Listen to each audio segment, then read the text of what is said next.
Akibat robohnya menara pemancar TVRI Sumatera Selatan ini juga berdampak pada 2 stasiun TV swasta yang bekerja sama. Tak dapat siaran untuk channel TV analognya di Palembang, sedangkan untuk saluran digital masih bisa.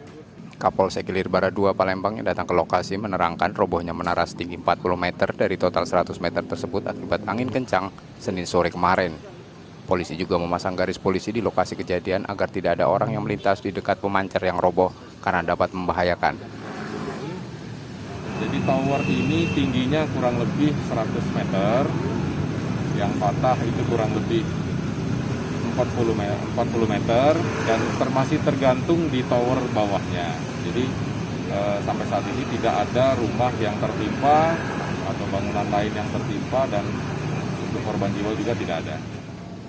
Sementara Kepala Stasiun TVRI Sumatera Selatan menerangkan menara yang roboh berusia cukup lama karena dibangun antara tahun 1973 dan 1974.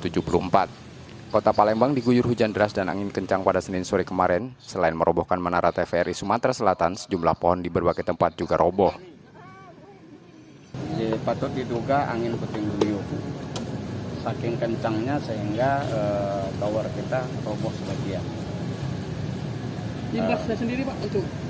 Ini memang pemancar lama, jadi memang hanya saja ada mitra kerja kita TV swasta yang mungkin tidak bisa siaran. Oh, TV swasta ada 2. Ya, ini akan kita turunkan karena berbahaya. Muklas Diferensial, Kompas TV Palembang, Sumatera Selatan.